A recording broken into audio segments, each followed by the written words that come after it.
What happens when a woman gets in the way of the Clintons? Our next guest might be the perfect example. In a recent Politico article, a former advisor to President Clinton referred to her as sick and stalker-like with a, quote, obsession over former President Bill Clinton. He's talking about Virginia State Delegate Barbara Comstock, who is now running for Congress. Good morning, Barbara.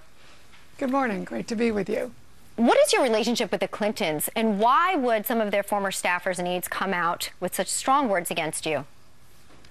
Listen, I worked for Congressman Frank Wolf, who represents a district outside here in Northern Virginia, and it's the district that I'm now running in. And when I was a senior aide to Congressman Wolf, he had tasked me with investigating the wrongful firing of 7 travel office employees who were in the course of our investigation, fully exonerated, and even Democrats apologized to them.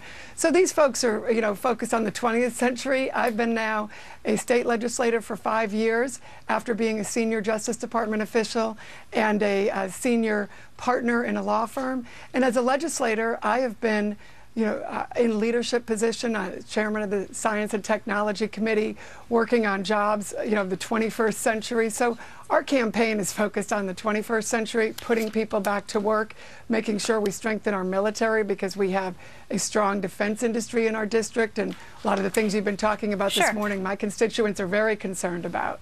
Of course, and I want to ask you how concerned you are, though. I mean, right now as a congressional candidate, it would matter more to have a target on your back from the Clintons, who many see as quite powerful when it comes to politics. So do you even think that they're going to pull back these efforts to perhaps deny you the opportunity to take the seat?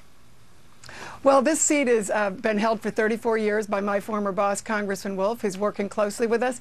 I don't worry about those kind of attacks and assaults. What I really worry about are the assaults on our economy by this administration, that lackadaisical attitude about foreign affairs that you were just discussing with the president, and really being able to go in and get to work on solving the problems of, getting our economy going again. Just earlier this month, Terry McAuliffe, who's now our Democrat governor in Virginia, he signed my research and development tax credit bill, praising it, saying that this was the kind of bill that would help us, put people back to work, innovation. Sure. So these are the things that I'm focused on that bring people together, not the divisive politics of the past. So you've got a Democrat there supporting you, supporting your research and what you're putting forward. But then why, from so long ago, are the Clintons set on calling you a stalker? Their people are calling you stalker. They're calling you someone who's obsessed with Bill Clinton. Why would someone who used to work for them still attack you now? Why is this relevant today?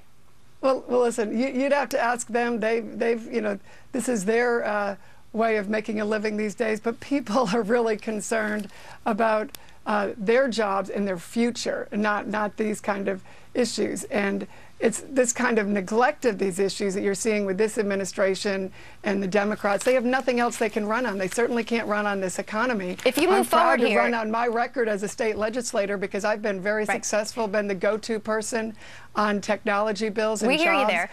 Yeah. Barbara, let me ask you this, though. We're looking 2016. If we're seeing Hillary Clinton in the White House and you in Congress, how's that going to work?